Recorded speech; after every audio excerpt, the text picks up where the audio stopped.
So, a lot of emotional work, like we do on this channel, involves helping us reconnect with emotions and how to feel things that we learned were unacceptable to feel at some point. That can be sadness, grief, fear, all that good stuff. And in the shutdown of those emotions, we lose access to parts of ourselves. So, that's probably not new to any of you here, but wouldn't it be cool if parents could be more aware of this and help us set the stage to not have that disconnection in the first place? And so we have Carrien with us today. Carrien Blue, thank you for being here. Hi, Evan. It's nice Mhm. to be here. Thanks. Yeah, and as a mentor to parents herself, this is something you can really speak to directly. And so, yeah, this whole idea we had brought up before around, it's not acceptable to feel certain emotions. And can you tell us a little bit from the parenting side how that process actually starts so that parents can sort of become aware of what that is and what it looks like? Yeah. So a lot of times what's happening inside of us is what spills out onto our kids, right? So if we don't have the ability, if we haven't learned how to deal with and accept our own feelings, everything our kids do is going to trigger us. And Mm. so if we have in our own being this fear of big emotions or anger or temper tantrums or sadness makes us uncomfortable because we haven't learned to sit with our own uncomfortable feelings, then what we're going to do is, in one way or another, try and bypass our kids' uncomfortable feelings. We don't want them to feel sad, so we're going to try and cheer them up right away. We don't want them to be throwing a fit on the floor. So we're going to make it really unpleasant for them to be throwing a fit on the floor in some ways. That might be punitive. That might be banishing them. Go to your room till you calm down. We don't like the conflict that we see between our kids because we don't like conflict. We're not comfortable with it. And so we will, as we're trying to parent this, communicate in completely nonverbal ways that these emotions are unacceptable. You are not allowed to have these emotions. And have our kids internalize that idea that some emotions are allowed and some emotions are not. And almost always it comes from our own discomfort with our own emotions. And it always comes, maybe not always, but it often comes from a place of care or ignorance, right? Like we don't know how to deal with this. So we don't know how to help our kids deal with this. Or we want our kids to not feel this. So we're going to try and quickly take them out of that feeling. And what that does is just help our help. It causes our kids to banish those feelings, to push them aside and become the adults who are like, I don't want to feel that. I need to get past this anger. I need to get past this sadness. I'm not allowed to be sad because sad isn't an acceptable emotion. I need to be happy again. And it's a totally unconscious process for most parents and for most kids who grow up with this internalized attitude toward our feelings, but we do it generation to generation. We perpetuate this cycle. Yeah, amazing. So, yeah, I could geek out all day on like the mirror aspect that Yeah. what you are reacting to sometimes unconsciously in your kids, that you feel the need to get them out of that emotion, is a way of seeing what you might not even be so conscious of that you don't let yourself feel certain things. Let's go back to that later because, like I said, that's kind of my thing. But this aspect of they learn non-verbally that certain emotions are not okay to feel.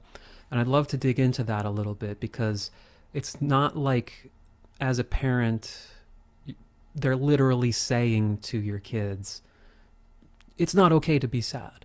It's the subcommunication of the moment the child experiences sadness, they sense the parent going, I have to cheer you up. I have to get you out of that. That's what subcommunicates it's not okay to actually feel this, even though looking at it from the outside, maybe even inside your mind as a parent, you're saying, all I'm doing is trying to cheer my kid up. Is that accurate? Yeah, most of the time we are just trying to make it better for them.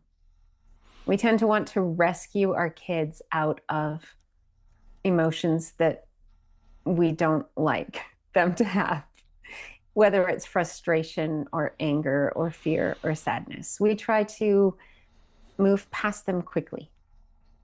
Yeah. And what's the kind of, what does it look like if your child is upset and the instinct in good faith is, I want to try to cheer them up?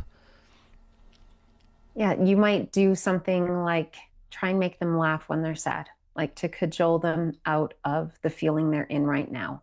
Or you might punish them for being angry, either by breaking connection, like go to your room until you calm down, or something else. Lots of parents will do physical punishment, for example, or there all the subtle cues in between of this is not an okay emotion. They might shout back.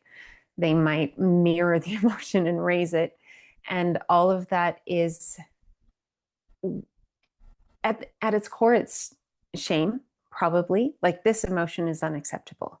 You should be ashamed of not being able to control yourself. Or, and maybe I'm thinking specifically about anger here, but Mm-hmm. we're pushing those emotions fast without processing them, trying to get through them without allowing our kids to feel them first. We don't want them to feel sad.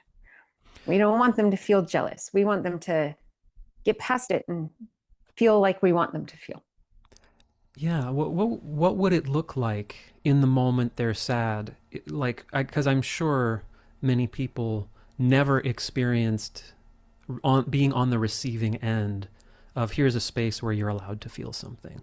So I would imagine some people can't even visualize, okay, my child is upset right now. If I'm not trying to cheer them up and I'm not punishing them, then what does it even look like? Yeah, that's a really good question. And the answer is actually so simple. We're going to name the feeling. We're going to sit down beside them in the feeling so they're not alone in it. And we're going to give it a name.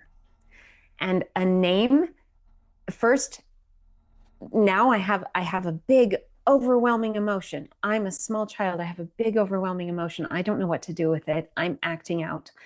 And someone sits down beside me and names it or identifies it. So you might sit down beside them and say, "Wow, that you must be having some really big feelings right now. Like what do you think it is? Are you feeling sad?" Right? As a parent, you're a pretty good guess, but you're asking them. You're not saying you're angry.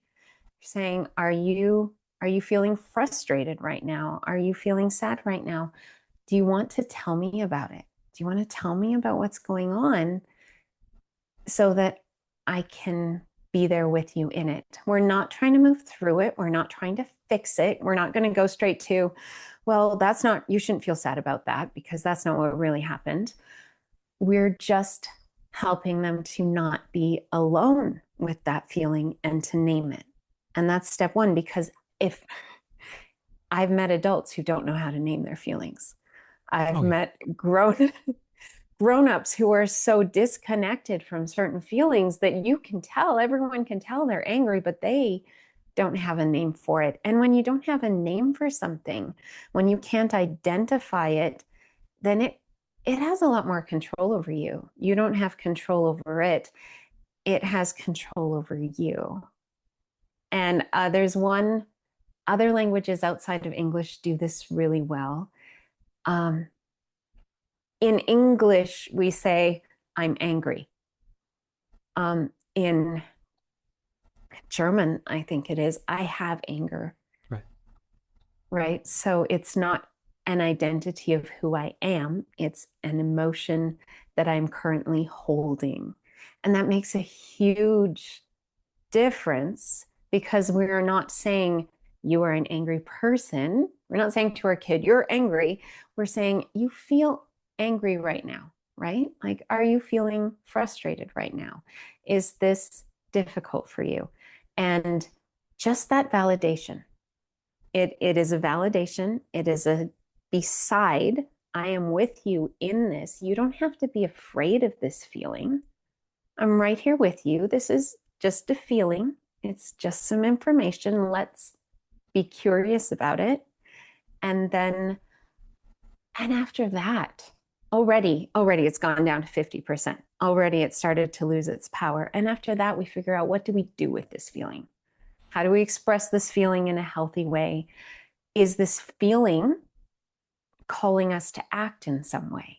Because most of our feelings are trying to help us in some way. Oh my goodness, if that's one thing I could tell parents, your feelings are trying to help you, and your kids' feelings are trying to help you. And the trick is to figure out what those feelings are trying to say and how they're trying to help, so that you can then figure out what to do. Yeah. And if you literally just took away the existence of a separate child there, you would be describing like most of my videos as far as what someone is doing with an emotion they themselves are experiencing. And as you know, we see it over and over again that it's not easy to access because we don't learn it. But that's such good news, because no one's going to be watching this who's not already exploring themselves in some way. So to know that the mechanics of it are not so radically different is going to be really, really good news to people, I think. It's not like an entirely different playbook because we're dealing with a child. And that was really good news to me when I first learned a little about working with kids in this way and doing it for the first time, because I think I assumed, I mean, it's literally the phrase kid gloves, right? That it had to be like so different and so kind of on eggshells, and it's really not. And from everything you're saying, it sounds like, wow, it's so incredibly similar. You're just, instead of it just being your own emotion, it's their emotion. And how, what your tendencies are with your emotions are going to be how you respond to their emotions. So whether you're working internally or working on being a parent or helping your kids with emotions, it sounds like you've not taken on two jobs. You're sort of taking on two sides of the same coin. I really think that the first step in being a good parent is working on your own internal landscape and Mm-hmm. your own emotions, because you can't teach something you don't know. And so, if you know how to work with your own self, your own feelings, your own inner landscape, how to get curious about a feeling instead of reject it and try to push it down and avoid it somehow, which we all have mechanisms that do that, then you know what to teach your kid. But if you don't know how to do that yourself, you're going to struggle to teach your child anything different. So you're right, it's basically exactly the same thing. We learn a skill for our own selves, and once we have that skill, then we can teach it to our kids. Could we lean a little more into how it's that posture of like, I'm going to be here with you in this feeling, rather than because you know how it is, especially certain parts of the mind here and in the West, etc. It's like, so what's the thing that I say? But it's not Mm-hmm. really that, because you could say a perfect script from a place of, I'm saying this thing to you to make you stop, or I'm saying the script because I'm trying to be the perfect parent, and that's my own program, versus like the internal way of, I'm in this with you, and that kind of matters more than like, give me the script, give me the thing I do. And could you help people understand what that feels like, rather than like external checklist of steps? I love that you asked this question, because people ask me all the time for a script. Like, Yeah. just tell me what to say. Me too. Yeah. And I can give you words and I can give you reframes, but really it is a feeling. So, step one, step your own self back from what your child is feeling. It's not personal, it's not Mm. about you, it's about them. They are a small person or a big person or a teenager. This doesn't matter, really. They are having their own feeling. It's not about you, it's not a reflection on you. Take yourself out of the picture. They are having a feeling and an emotion. So, first, you are calm in yourself. You regulate your own self. That can be just a couple deep breaths. You lower your heart rate, you slow your breathing.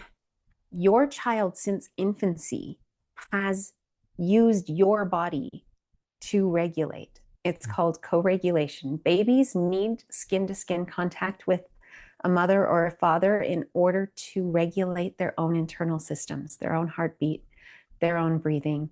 If you were the kind of parent who held your children when they were small, this is so easy because you literally just sit in the same room with them and regulate your own self. And by doing that, you are inviting them into your regulation. So I'll give you a real life example.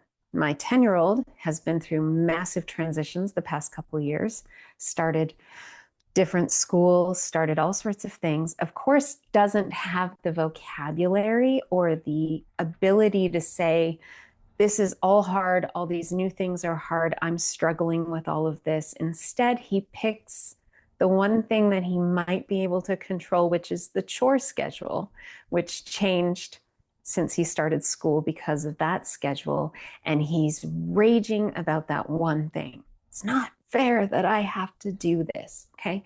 So I know big emotions all across the board, and it's like focused into this one small, stupid thing. Am Mm. I going to say this is a small, stupid thing? Absolutely not.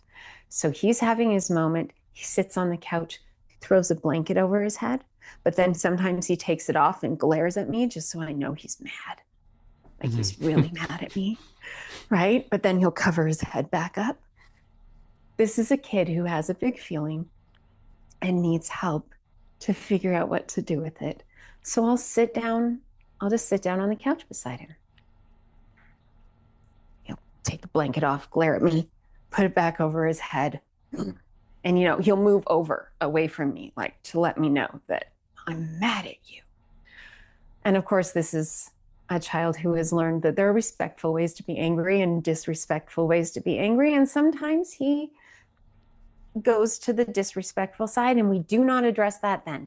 We talk about Mm. that later when there's regulation. We talk about that when connection has been reestablished. Mm. I'm going to sideways here. When connection has been reestablished, then you can say, hey, buddy, you remember when you were really upset and you did that thing? Was that kind? Was that disrespectful? And you know what? He'll be like, no. Okay, what do you think you should do? Because that actually hurt me. How do you fix it when you hurt someone? I'm sorry. Right. But I'm not going to do that then. I'm not going to push another thing on top of a kid who's already got a massive emotion Mm. that Mm-hmm. he's not ready to deal with. That is not the time to correct the behavior. He's not hitting someone, he's not breaking anything. He's sitting on the couch, blanket over his head, wanting everyone to know that he's mad.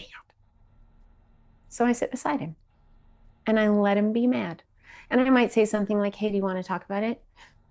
Blanket over the head, no. Okay. So I just sit there. I can't even pull up my phone and scroll because he doesn't even know. He's got a blanket over his head, but I'm beside him. I'm beside him and I am calm. I'm not upset about this. I am calm. And sometimes it helps to have the other kids in the room because they're talking away. And I'm like, hold on. I'm taking this moment to be with your brother. And it communicates without me talking to him that I am there for him right now. And then when he's ready to talk, he might take a while. When he's ready, the blanket will come down. He might lean into me a little. He won't say anything. He doesn't have that. And I will say exactly what we said before. Like, do you want to talk about it? Do you want to talk about what you're so mad about? And of course, he will start all the injustices that he feels, big or small. And I'll let him say it. And then I will name the feeling. You must be feeling so frustrated right now. Or that's a lot to deal with. Like that must feel like a whole lot. It must suck not to have control over your schedule when you come home. Like, still have to do things that you don't want to after you've been at school all day on someone else's schedule. Like, that must be hard. And almost always, this is the softening moment. This is the yeah. And maybe the tears will come and the frustration will be expressed and not in a blame everybody else, but in a, okay, yeah, this is the feeling. So we identify the feeling and he feels it, and I'm just there with him. And if he wants a hug, I can hug him. And if he doesn't, I don't have to. But it's okay to feel that way. I don't need to make you feel a different way. You're allowed to feel that way. And then the feeling will pass. Feelings always pass all on their own. But he did not go through it alone.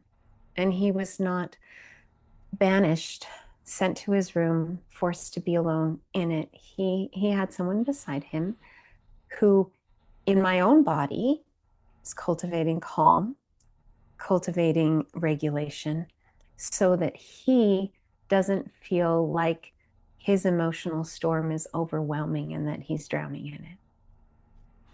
Excellent. Yeah, so just like with our own emotions, it's not saying words to someone, it's okay to feel this. You may have never spoken those words. It's actually felt and communicated by your willingness to be there and your ability to handle being in that space that tells his body, oh, this Yeah. emotion is allowed to just be here. It's not triggering a reaction from anyone saying, I have to get out of this. And so that's really the movement. It's that you're there and you're saying, I'm willing to be here. Because all the communication is in that. Like we were saying before, you could say the words, you're allowed to feel angry, but if you're internally like not okay with him feeling that way, he will feel that. That will always override whatever the. And in fact, this is a whole other thing maybe we could just touch on briefly, which is if you're saying one thing as a parent, but they can feel that it's not congruent with what your actual position is, that's almost, I don't know if I should use the word worse, but it does something else because it's like, wait, mom is saying this is okay, but she's clearly not okay. Yeah, that actually can be worse because that creates the cognitive dissonance and like just I confusion. Yeah. If you're not okay with a thing, it's way better to be honest with it or about it than to pretend that you are, right? Like Yeah. because the mixed messaging that will mess kids up more than just direct honesty. In fact, I read a study several years ago that was talking about how families that looked that the level of dysfunction in a family is measured in the difference between the outward appearance of the family and the internal workings. So families that are messed up on the inside but are honest about it, way less damage to a child than families that are messed up on the inside but present this we're great to the outside world face. Oh, because that will mess up a kid. That's so confusing. If you're not okay with an emotion, it's better to say that. Like I am trying to be calm right now, but I'm actually really upset by how you're acting and what's going on here. It's bringing Mhm. some things in me. It's not about you, but it's bringing us some things in me, and I feel uncomfortable. And I would like to not, but I just, if you say that up front, well, that diffuses it, right? Yeah, and you stay in connection, and there's this remained, um, what's the word I'm looking for? Alignment between what's being said and what's being felt. And as Yeah. long as that's there, that matters more than like, oh, as a parent, I'm supposed to be perfectly regulated all the time. Like you have to be an enlightened master before you can and I know people will hear this that way. So it's like we want to keep reminding that it's not like, okay, you have to do all this inner work become perfect, but the ability to just be with what's happening in that moment. And that's great that the way you said that you can just honestly express, because they already know. I mean, I don't have kids, but I've just, you know, just even reparenting with people and being around these dynamics with kids, and just, you know, obviously what comes up so often is childhood. That incongruence, like, I think it's probably safe to assume your kid knows exactly what's going on. So almost, what's the point of pretending? Is that fair to say? Kids pick up on things, even if they can't name them, they pick up on things. And unnamed things that kids pick up on are way heavier than things that are named and spoken Yeah, out loud. yeah. And I think that's important too, to just emphasize, and maybe you can elaborate a little more, this impact of, if I'm, as a parent or the family, trying to present a perfect face at the expense of the connection or what's really going on internally within the dynamics, that hurts even more. And that's a really, really common thing with like narcissistic trauma, where there's a really consistent pattern with, like, everyone thought my family was perfect because they're experts at presenting that image to the world while inside, and gaslighting even the children to make them think, oh, it's all their fault. But no one on that extreme would be watching this, but just to sort of highlight that, perhaps we could talk about, like, as a parent, if you're really, really concerned with, like, I have to show the right face, or I have to present the right image, that maybe it even takes the burden off you to say, it's not fooling anyone. It actually doesn't help. It actually, literally, from that study you're saying, and just from my experience, causes more harm. So I almost feel like we're taking away steps from people and making this all less complicated, to say, look, just make the effort to be present. Don't make an effort to, like, gloss over it. And that it can actually make things worse if you try to pretend you're cool with this when you're not cool. If perhaps, maybe if you're in public and you're, like, so freaked out that, what are other people going to think about this, instead of being in connection. Is there anything more there that you want to elaborate Yeah. on? Your kids don't need you to be perfect because they can never live up to that, right? Great point. Yeah. We tend to think, oh, I need to be a perfect example. No, you need to be an example of how to try and fail and then try again, Mm. because your kids aren't perfect. And if you have this false, like, oh, my mother was perfect, everything was exactly right, then that's an impossible standard for your kids to live up to as adults. That's not doing them any favors, because then they put that expectation on themselves, and you should have never had that expectation of being a perfect parent. You are a parent who is trying. You are a parent who is doing their best, and it is way more important to know how to apologize for when you got it wrong and make repair and restore connection than it is to never make a mistake. Because if you never make a mistake, then you never get to show your child what to do when they make a mistake. If you never have emotions that get out of control and have to go back and say, I'm sorry, I shouldn't have said that. That wasn't about you. That was about what I was feeling about all these other things. I am so sorry. I my tone changed like that talking to you. I shouldn't have done that. Please forgive me. Then your kids know when they do it, because they are going to do it. They do it every day with siblings, with friends, Mm-hmm. as adults in relationships. Then they know how to make repair. And repair is a hugely underestimated skill, Mm. right? Like, knowing how to apologize and be genuine about it would help 100% of relationships, obviously, but the number of adults in relationships who don't know how to do that, who don't know how to actually genuinely say, yeah, I shouldn't have done that. That's on me. I'm sorry. How can we make this right? I mean, your kids need to see you do that so they learn how to do that so they can have healthy relationships. Hmm. And that's way more valuable than you always being perfect on the outside with this undercurrent of whatever emotion you're trying to suppress, right? I mean, Yeah, let's that's. try not to suppress any of our emotions. Let's try to be emotionally healthy ourselves for Hmm. sure. But Yes. honesty, always.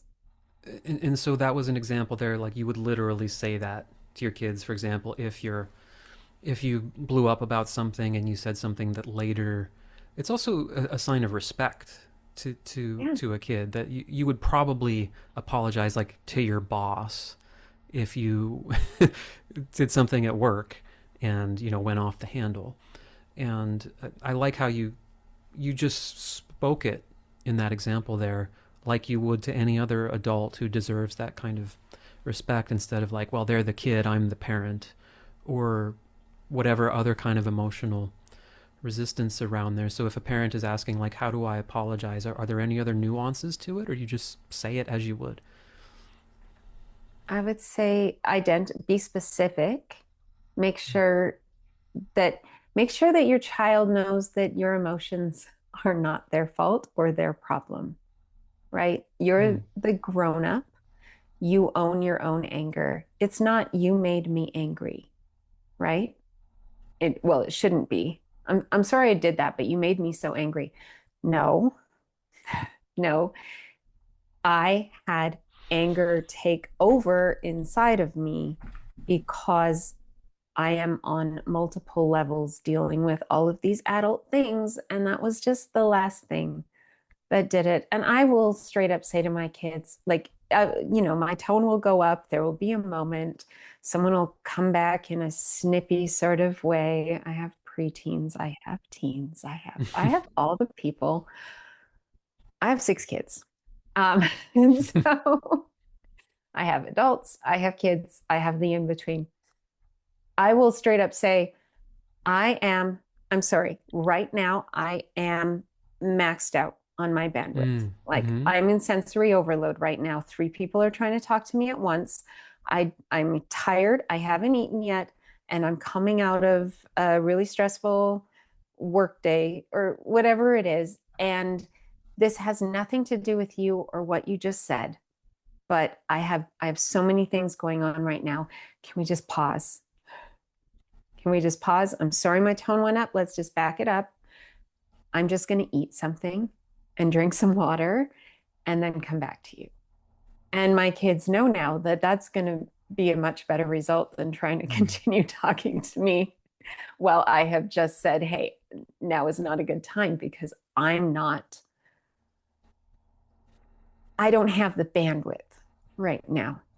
And being honest like that, well, then I see my kids start to be honest about that, right? Like, Yeah, hey, you're modeling hey, it. it's Yeah. too noisy in here and everybody's talking and I just am really, and you can see, the feelings start to spiral up and then everyone has in their toolkit, oh, okay. And like older brothers will be like, well, then go to your room or something. But everyone understands that we have sensory needs, we have overload moments, and that it's okay to say those out loud and then change something to help that person to be able to come back to regulation some way or another.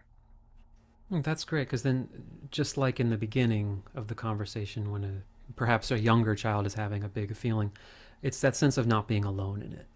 Because Yeah. if that sort of type of communication isn't modeled, or something that we understand, oh, I can just say what's going on for me, then the impulse is going to be something else. They're going to be overwhelmed, but then just go to their room and internalize all that and just be mad or sad about it and feel like, okay, this is, I have to suppress this. I have to be like extremely self-reliant and totally independent in a way that causes problems, right? So just this ability to say, you as the adult, showing this is what I do in a situation where there's overwhelm. This is how I respond when things are too much, or even if, the child is doing something inappropriate, the way you're responding to that instead of just like outright shame or we don't talk about it, or, I can feel that mom's embarrassed or mad, but she's pretending she's not. Like this sort of cuts through a lot of that. And the one thing you said, maybe we can re-emphasize, is that this might be more of like a language thing. This you didn't make me angry, or you're making me angry, versus calling it out in a way like I'm getting really upset right now because whatever. Yeah, it's being responsible for your own emotions and your own Yeah. self, which is a huge theme in my own parenting, a huge theme in what I teach people, Yeah. is that we can't control, you cannot control what that person does. You can control your response. And even if that's just removing yourself from the situation, that's fine. And so, again, I can't control if that person is doing something that makes me feel angry, but I can control whether or not I'm going to act on that anger within the limits of human capacity, right? Sometimes I might elevate my tone. Sometimes I might, if I'm a 12-year-old, sometimes I might shout straight up at my brother Mm-hmm. and storm off and then come back later and be like, I'm sorry. And my favorite thing, the thing I love, my three youngest are all boys. So there's this brother dynamic that is a lot. And they're different brain types. So neurodivergent, neurotypical, some ADHD, some autism, they do not think alike at all. Mm. And I love watching when they will do something, storm off, overreact, say something, process it. I don't even need to help Yeah. sometimes, and then come back to that sibling, to that brother, and say, I'm sorry. I just realized how mean that was, or something. Wow. And that, oh my God, yes. Yeah. That's the parenting goal, is that your kids can identify for themselves what's their responsibility, what's someone else's responsibility, the places where they can adjust their own selves and take responsibility for it. It's not just like you're responsible for this, you're responsible for your chores and you're responsible for your feelings, but you take responsibility for the things that you need to, that you ought to in a relationship. It's not your fault I was angry. That's on me. Or it's not your fault I yelled. I was annoyed. You were annoying. But it's on me how I reacted. I didn't have Mm. to hit the thing out of your hand and stalk off. Right? That was a bad choice. And we talk about it as choices. That was a bad choice. I Mm. probably shouldn't have done that. Yeah. And then can we go back to where you were saying how you would uh, talk about, let's say they were doing something actually inappropriate, right? Because the counter argument that some people will think when they hear like having that kind of very diplomatic conversation, it's like, oh, my kid's going to turn into a monster. I am responsible for their behavior because I'm the one raising them, so I have to make sure they know that it's not okay. And I hear people talk about parenting sometimes as almost these extremes of like, you're either just gonna be this, it's all fine, you know, I'm responsible for my emotions, therefore I just let them be that kid that runs around the restaurant like screaming and throwing plates. And that's not what you're saying at all, obviously. But you alluded to some specifics of how you navigate that to like explain, but know when to explain and how to effectively explain that was actually not okay.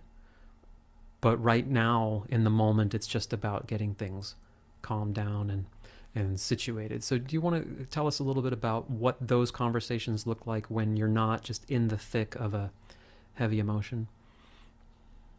Yeah. One thing that's really helpful with what you said just before that is detaching your ego from your parenting. Because Mm. if you're constantly parenting in awareness of other people watching you, oh, just don't do that, because you're going to do things that betray your child and betray yourself for the sake of the other people in the room. And you don't want to do that. You just have to accept that sometimes your child is going to behave badly and you are going to feel embarrassed, and that's okay. Mm. Mhm. And anyone who has raised children or had kids, maybe not anyone, but most people, I see a 2-year-old in the grocery store aisle throwing a fit on the floor because their mom just said, "No, I'm not buying you that candy bar." I have nothing but sympathy for that mom. In fact, I will Yeah. be like, "Hey, you're doing great. Good Right, right. job holding that boundary. That child is upset. They're allowed to be upset. I might help by getting down on the kids' level and say, hi, just to distract them from being angry. With a 2-year-old, you can kind of Mm. distract them from a Cool. full-on fit just by giving them something novel. Sometimes it doesn't work. But if you're so tied up with what other people are thinking about you, you're not able to actually respond the way you want to as a parent, because there's all this background embarrassment and shame and pressure going on. Just let that go. Just accept that some people are going to think you're a terrible parent no matter what you do. It's just going to happen. Right. And then and then there were, like you said, times before going into that store with that 2-year-old, I would make sure I clearly stated, we are only going for this. We will not be getting this. And you may not ask for extra things. Mm. Now, that might not prevent a temper tantrum, but it sets the groundwork for future trips and future conversations. This is never an isolated one-by-one incident. We are playing a long game as parents, not a short game. Your child acting up in that restaurant once, it's going to happen. Yeah. Your child acting up in a restaurant 10 years from now and having a grown-up temper tantrum and treating a waitress badly, we don't want that, right? We're aiming that direction.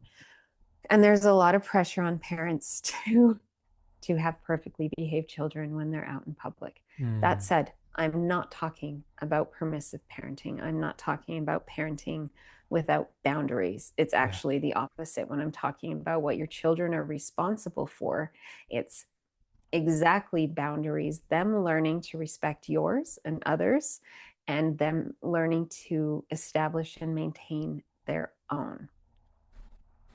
So, if your children are misbehaving, say 2 kids are going at it and they're having an argument, um, step one, stop, right? We're just going to push pause on it. And I'm going to assume that you are not in a place in your parenting where it's like you've got people getting violent with each other. Right, right, right. So we're not going to go to that extreme. But say you have kids who are fighting over something. The first thing you're going to do is just hit pause. Okay, everyone stop, everyone sit. Period.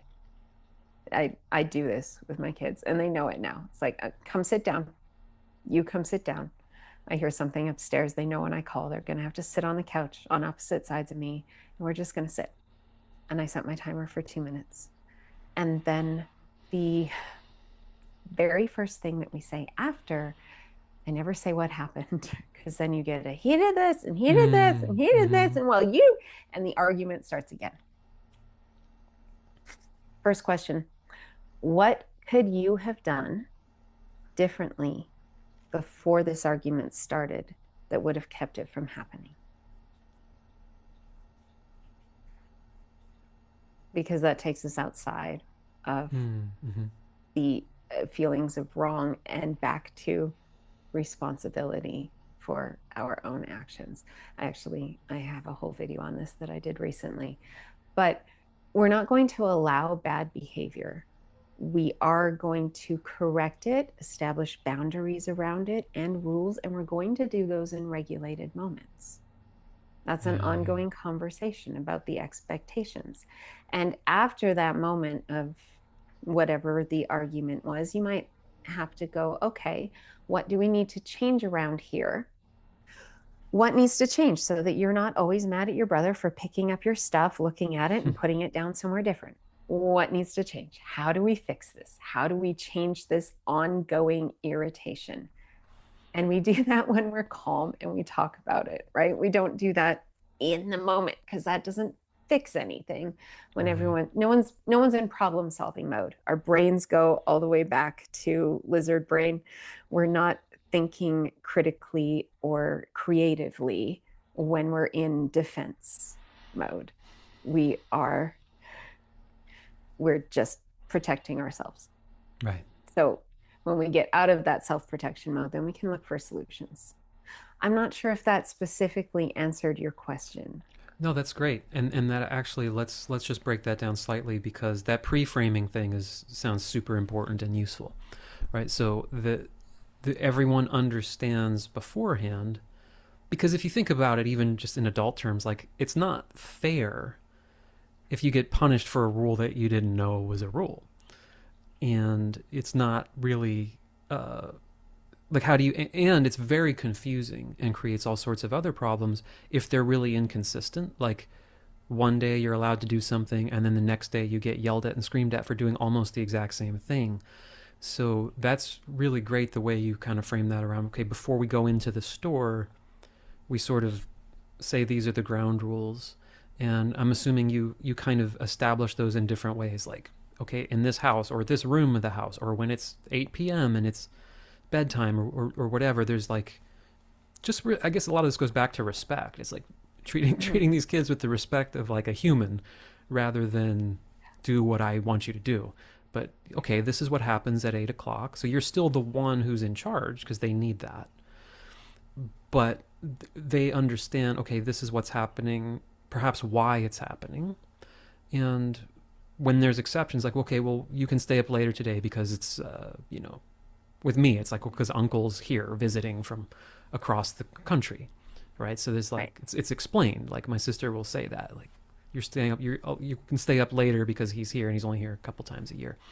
So I think that's a really useful thing to just, if there's anything more to kind of clarify about how that works and how you do Oh, I could talk about that forever. it. Um, but yeah, structure and consistency, super helpful for child's brain development, cognitive ability, and sense of autonomy and agency, right? Like, if there is a framework and a structure, clear expectations, clear order, clear rules, then I can make real choices as a child because I understand the stakes. Exactly what you said about you can't change the rules, like one day this is allowed and one day this isn't. We want our children to learn how to make choices and be effective decision makers. And we want them to practice that while they're at home with us before the stakes are too high, right? Mm. You don't want to send your kids off to college and they have barely any experience making choices for themselves, or they might end up in some less than desirable situations in college, peer Oh yeah. pressure, whatever else is going on there. But if you don't allow your children to make those choices and to have practice making them every day, how are they going to build that muscle? How are they going to build that ability both to know their own self, like make choices that are true to themselves and their own intuition, and understand cause and effect, consequences, stakes, in order to be able to make good choices? In my family, it looks like simple, clear rules and guidelines and simple, clear consequences for breaking those rules. And so, if you can give them those two things, then, for example, if a child doesn't actually do their chores before they take their screen time, and I find out about it when they're in the middle of their screen time and I go look and I'm like, you didn't fold your laundry after you got home from school. And you're supposed to do that before you get your hour of screen time. They know that if that happens, screen time for today is over, whether they've fulfilled the hour or not. And tomorrow, no screen time, Mm. right? That's just a very simple thing. And when there's any but, you chose this. Right. This was your choice. You know that you had to do this first, and then this, and if you didn't, then this. And then suddenly they are empowered to make the choices. And what's happening to them is a consequence of their own decision making, not my wins as a parent. And I can tell you for sure this takes discipline and endurance, Oh, I'm because there sure. will be times when you're just like, oh, I don't Yeah. want to, I don't want to have to do this. The Yeah. more kids you have, the easier it is, because they'll keep you honest. Mom, you said, and he's not. Yeah, you're right. Right, I right, did. right. I did. I have to follow through. And, some people will do this thing where they'll like make a rule, and then the kids will come and, other kids will come and tell them that one kid isn't following the rule.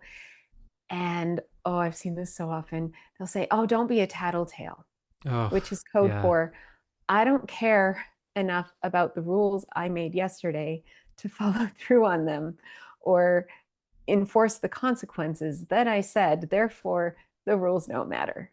Yeah. And it's probably one of the biggest sort of non-mindful things a parent can do to completely undermine trust, because you Yeah. were building trust through your consistency. You're building trust through your emotional regulation, but you're also building trust through your consistency. If you say this, then do this. If you don't want to do it, don't say it. Just don't make empty threats, don't make empty promises. If you say it, it's on you to follow through and do it. And not doing that breaks trust with your child. So what does it look like, because in the beginning, right, we're very, okay, someone's having a big feeling. It's about being present and staying with them. Now, let's say, they make that choice. They're being, I guess for lack of a better word, punished, right? Now, what does that look like in the moment if they're, cuz I imagine you can't always turn into like, okay, well, I'm going to sit here with you and like process you through this, because I guess there's age differences here too, but like you know, I'm not like pushover, but it can't always be. I imagine like there's times where it's a boundary, and like you did something, and now you have to kind of sit with the consequences of that. Is there nuance there to how that works? Well, yes, 100%. The worst thing you can do is rescue your child from the consequences of their choice, Mm, that's a great statement. Yeah. because they're never going to learn what you want them to learn about making choices if you're rescuing them from that consequence. It is not kind or loving or helpful to your child to set a boundary, set a consequence, and then let them walk over it. It makes them feel unsafe around you, because you're supposed to be the structure in their life. And Mm, if you're not enforcing that structure, then who's in charge? Who's who's taking care of things? And then they don't learn that lesson. And someday they're going to have to learn that lesson another way, maybe with a boss who fires them, or a girlfriend who dumps them, or, yeah. Yeah. like it's going to hurt a whole lot more if you aren't the one to teach them that first. If you rescue them from the small consequences of their bad decision making when they're young, you're just compounding is compounded interest on when they make lousy choices when they're older, and it's so much more important. And Yeah. yeah, so I think one of the most important things is to really stick with that boundary. And kids will push. That's their job. Right. Right. Right. They will push. They will not be happy with you. It's not your job for them to be happy with you. It's your job to hold the boundary in spite of the pushing. And you can hold that boundary.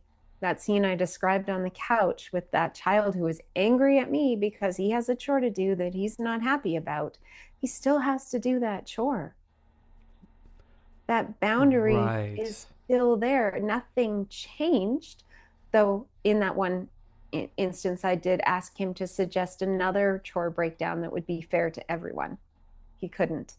But, then it was back on him to come up with another arrangement. He still has to do that chore when he's past feeling all the things he feels about it. but he has me beside him while he feels all those things, even though he's mad at me.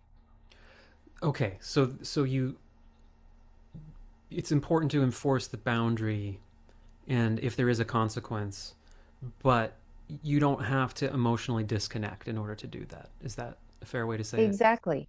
Okay. Yeah. I Because I can think that say happens this. a lot, right? Like in the punishment, it's just like kind of the cold, like mom is disconnected from me now. There's just this kind of like empty Yeah. space or something. Yeah. I just can't. I can't with you. Go to your room.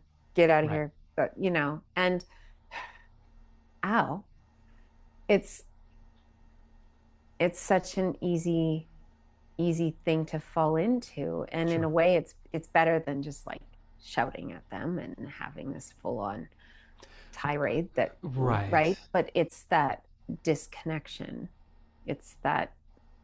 And I mean, if you do that, and a lot of parents do that, you can make repair. You can change that. You can come back exactly the same way. Yeah, I'm sorry I made you feel like that when I was just told you to go away. I was dealing with my own feelings.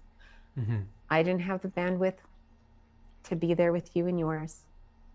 Can we try again? Right? Um, but oh, where were we going?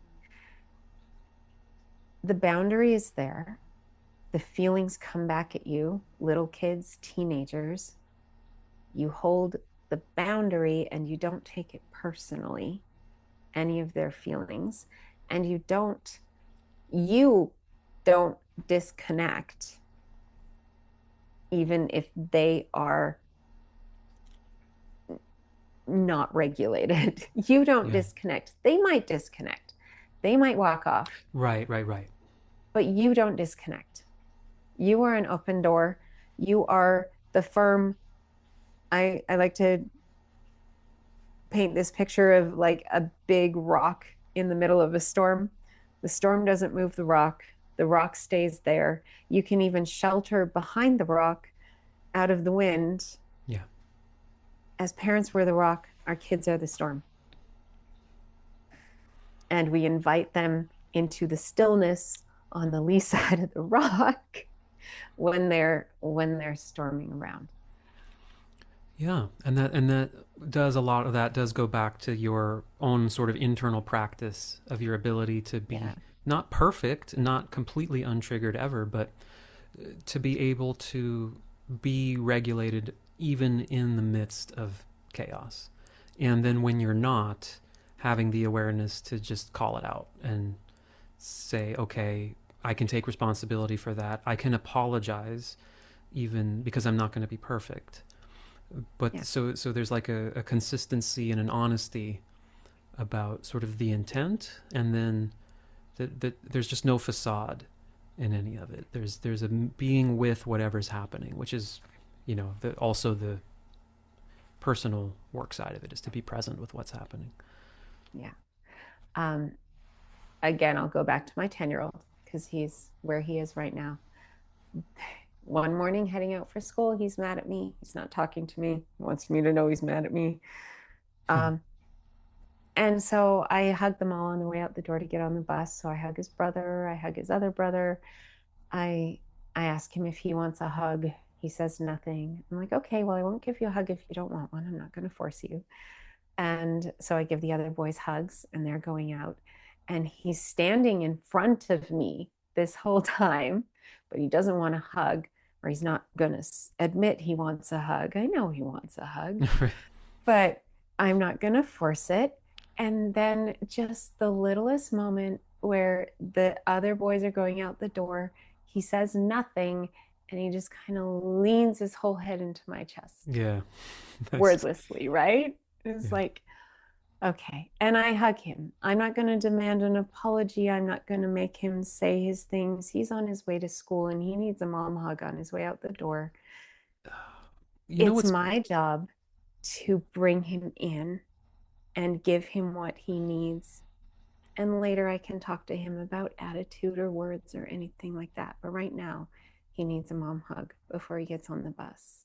And he can't even ask for it. He doesn't have the ability right now. but he can lean his head against my chest and I can take that cue or not, right?